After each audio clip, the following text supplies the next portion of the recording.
I would like to thank all of you guys from behalf of my whole Otakustan team for supporting us in this journey. We have finally touched the boundary of 20k and I hope with all your love, we'll reach even higher targets. Arigatou gozaimasu minasan. Since last month, बहुत सारे anime adaptations की announcement हो रही है and almost all of them are coming from light novels. हमें अच्छे से पता है कि हमारी कम्युनिटी वाले अभी तक इतने मैच्योर नहीं हुए हैं कि वो लाइट नॉवेल्स को फॉलो कर सके, सो ऑलमोस्ट किसी को भी इसके बारे में नहीं पता.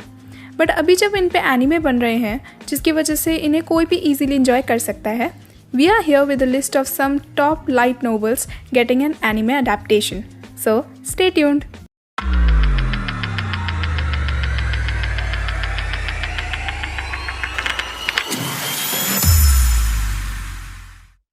Ogenki desu ka minasan, this is your Shinko-chan back with another video. Let's start.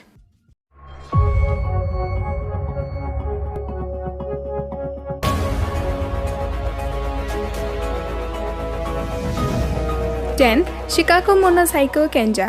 Now almost सभी को ही एक्शन और फैंटेसी पे बेस्ड एनिमे बहुत पसंद आते हैं. सो शिकागो मोनोसाइको केंजा और the strongest says with the weakest crest हमारी लिस्ट की पहली सीरीज़ है. इन दिस वर्ल्ड एक मेज की पावर और फ्यूचर उसके बर्थ के टाइम से ही प्री डिटरमाइंड होती है और उसके बॉडी पे बनी क्रेस्ट या मार्क के बेसिस पे उनको डिफ्रेंशिएट किया जाता है. सारे 4 क्रेस्ट में से एक क्रेस्ट को बहुत वीकेस्ट कंसीडर किया जाता है और हमारे प्रोटैगनिस्ट जो कि बहुत स्किल्ड मेज होते हैं उनके पास वो वीकेस्ट क्रेस्ट होता है जिसकी वजह से वो 1000 साल बाद वापस री इनकारनेट होने का डिसीजन लेते हैं. रीबॉर्न एज मथियस हिल्डरशाइम, उसको फाइनली वो क्रेस्ट मिल जाता है जिसका उसे इंतज़ार था. बट अनफॉर्चुनेटली वो डिस्कवर करता है कि इस एरा में ह्यूमैनिटी की नॉलेज और कॉम्बैट स्किल्स बहुत ज़्यादा डिटीरियोरेट हो चुकी हैं एंड इस current crest once held as the most powerful is now viewed as the worst. अगर आपको पावर फैंटेसीज पसंद है तो आपको ये डेफिनेटली ट्राई करना चाहिए.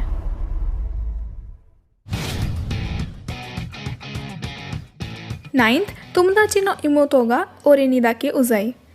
ओके, सो अगर आपको रोमांस और कॉमेडी जॉनरा के एनिमेज देखना पसंद है तो ये सीरीज़ आपके लिए है.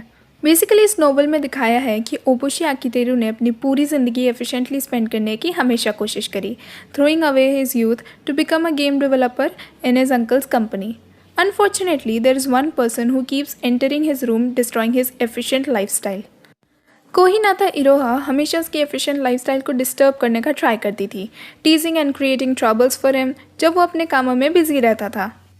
और एक दिन सडनली जब अंकल आकितेरू को एज गेम डेवलपर हायर करने के लिए कंडीशन देते हैं that he has to play the part of his daughter's fake boyfriend, उसकी पूरी ज़िंदगी अलग ही टर्न ले लेती है, far away from what he had previously imagined.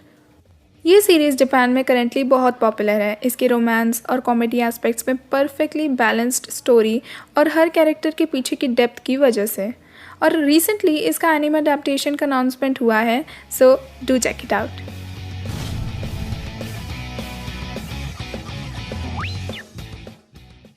ねえレッド、私もこの店で働いていいかな。शिन no नाकामाじゃないという書のパーティーを追い出されたので返球でスローライフすることにしました. Slow life frontier. नहीं, मैंने जापानीज़ में कोई मंत्र नहीं फूका. ये तो एनिमे का नाम है उन लोगों के लिए जिन्हें स्लो पेस्ड एडवेंचर फैंटेसीज पसंद है. रेड, जो कि इस एनिमे का मेन प्रोटैगनिस्ट है, is the Elder brother of that young girl hero possessing the divine protection. उसके पास खुद का एक डिवाइन प्रोटेक्शन है जो उसको इनिशियली दूसरे लोगों से एक हाई लेवल देती है, पर बाकी मैजिक और मार्शल आर्ट्स में वो बाकी सारे कैरेक्टर से बहुत वीक होती है, जिसकी वजह से ये डिवाइन प्रोटेक्शन होने के बाद भी वो बाकी के टीम मेंबर्स के साथ बैटल में कीप अप नहीं कर पाता. इसकी वजह से उसे टीम में एक बर्डन की तरह देखा जाता है and he quietly distances himself from his team and the battle against the demon lord and now he lives a peaceful life in a town far away from his past. ये starting में थोड़ा slow burner लगता है but आगे जाके इसकी story बहुत interesting हो जाती है, so try it out. いらっしゃいませ。レッド&リッド薬草店へようこそ。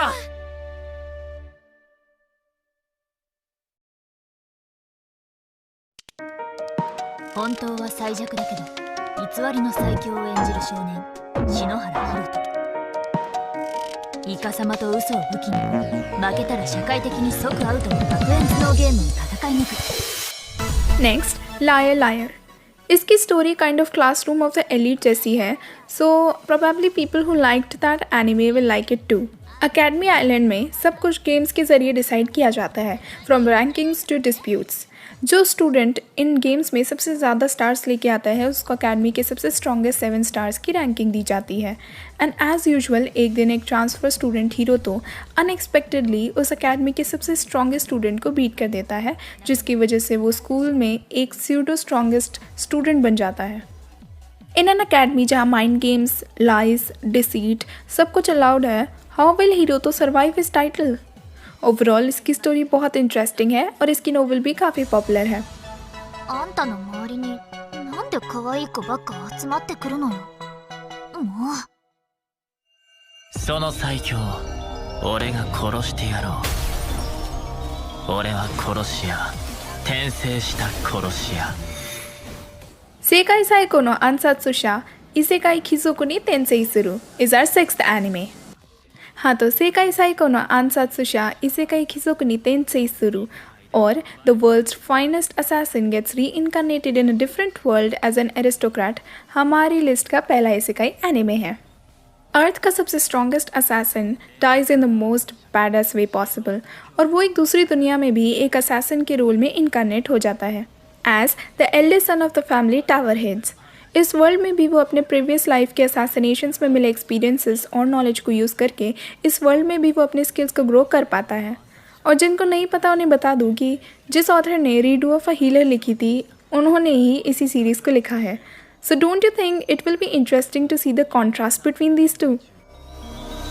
次は誰かの道具でなく自分のために生きる。最初は地獄に落ちたのかと思った。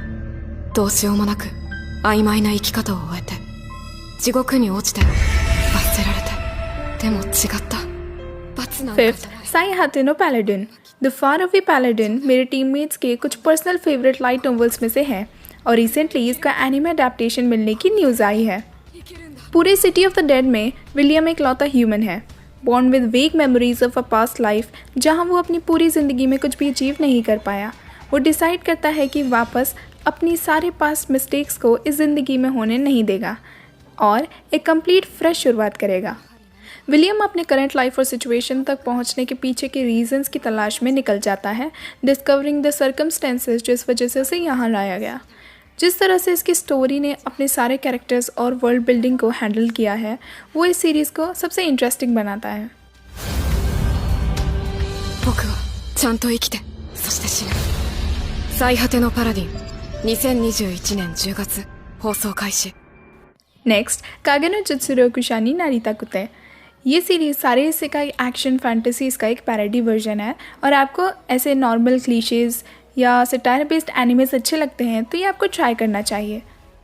Sid कागिनो ने अपनी पूरी ज़िंदगी ट्रेनिंग करने में गुजार दी ताकि जब वो इसेकाई हो तब वो अपनी सारी 8th ग्रेड वाली डिल्यूजन्स को एक्सपीरियंस कर सके। नॉर्मली लोग हीरो या विलन बनने के सोचते हैं, बट सिड एक वो कैरेक्टर बनना चाहता है जिसके बारे में किसी को पता ना हो और बिहाइंड द सीन्स एक ट्रू मास्टरमाइंड या शैडो की तरह सारी स्टोरी को अपने हिसाब से मैनिपुलेट कर सके। सिड किसी भी स्टोरी में मिलने वाले एक बैकग्राउंड कैरेक्टर होने का प्रिटेंड करता है, secretly recruiting members for his fake organisation shadow garden to take down an imaginary mysterious cult lurking in the shadows. Basically वो अपने डिल्यूशंस को पूरा करने के लिए सबको फूल बनाने का ट्राई करता है, पर अल्टीमेटली एंड में वो जो भी बोलता है वो सब सच निकलता है। अगर इसको ठीक से एग्जीक्यूट किया गया तो इसमें एनिमे ऑफ द डेकेड बनने की पोटेंशियल है। そんな国で今俺は王様をしている。 थर्ड है तेंसेई ओजी नो आकाजी कोक्का साई सेइजुत्सु एंड गेंजित्सु शुगियूशा नो ओउकोकु साइकेनकी, the genius prince's guide to raising a nation out of debt और the realist hero who rebuilt the kingdom. दोनों ही सीरीज़ का प्लॉट एक दूसरे से काइंड ऑफ सिमिलर ही है। दोनों की स्टोरी में प्रोटैगनिस्ट कुन अपने रियलिज्म के साथ अपने इकोनॉमिक और डिप्लोमेटिक नॉलेज को यूज़ करके अपने नेशन को वापस रीबिल्ड करते हैं। फ़र्क सिर्फ इतना है कि एक फैंटेसी है और दूसरा इसेकाई। ओवरऑल हमें ऐसे वर्ल्ड बिल्डिंग बेस्ड एनिमे बहुत ही कम देखने को मिलते हैं, तो इनका एनिमे अडेप्टेशन आना एक नया फ्रेश एक्सपीरियंस होगा। इन दोनों सीरीज़ की स्टोरी बहुत ही अच्छी है, तो अगर आपको कुछ नया देखना है तो इन्हें ट्राई कर सकते हैं। 現実主義勇者の王国再建記。2021年7月より放送開始。 अगला एनीमे है 86। चलो, इतने लंबे लंबे नाम के बाद कुछ तो रिलीफ मिला।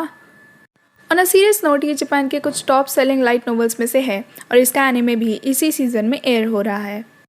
बहुत टाइम से सैन मैग्नोलिया और जियाडेन एम्पायर के बीच में पावर स्ट्रगल चालू है और जियाडेन एम्पायर ऑटोनोमस ड्रोन के मामले में टेक्नोलॉजिकली सुपीरियर होने के कारण एक अलग डोमिनेंट पोजीशन में है। But after years of research and development, San Magnolia ने भी खुद की ऑटोनोमस ड्रोन टेक्नोलॉजी डेवलप कर ली है, turning this one sided position into a bloodless war without casualties. और जैसा कि हमें अपने रियल लाइफ एक्सपीरियंसेस से पता ही होगा कि कभी भी किसी पॉलिटिशियंस की वर्ड पर भरोसा नहीं करना चाहिए। उनकी दुनिया में भी ये ब्लडलेस वॉर जैसा कुछ नहीं था। ये सीरीज़ काफ़ी सारे रियल लाइफ एलिमेंट्स और प्रॉब्लम्स से डील करती है, जो इसकी स्टोरी को इतना डेप्थ देती है। 少佐は俺たちのことも忘れないでいてくれますか?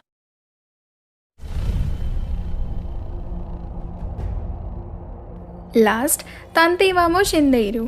किमीजुका किमीहिको हमेशा ही कुछ ना कुछ मुश्किल सिचुएशन के बीच फंस जाता है। From getting caught up in a crime scene to accidentally witnessing a drug deal, ऐसा लगता है कि प्रॉब्लम्स कभी उसका पीछा नहीं छोड़ती। सो उसे बिल्कुल सरप्राइज फील नहीं होता जब उसे एक नॉर्मल फ्लाइट के दौरान भी कॉम्प्लिकेटेड सिचुएशन को फेस करना पड़ता है, requiring the need of a detective on board. वो ऐसे सिचुएशंस को अवॉइड करने का बहुत ट्राई करता है, बट अनफॉर्चुनेटली इस बार सारे प्लान्स उसके हिसाब से नहीं होते due to his chance meeting with silver haired girl code named siesta. ये इंसिडेंट उसकी जर्नी की शुरुआत होती है, जिसके बारे में उसने सपने में भी नहीं सोचा था। ये सीरीज़ भी मेरे कुछ टीममेट्स का पर्सनल फेवरेट है और इसका ट्रेलर देख के लगता है कि इसका एनीमे बहुत ही इंटरेस्टिंग होने वाला है, सो डू ट्राई इट।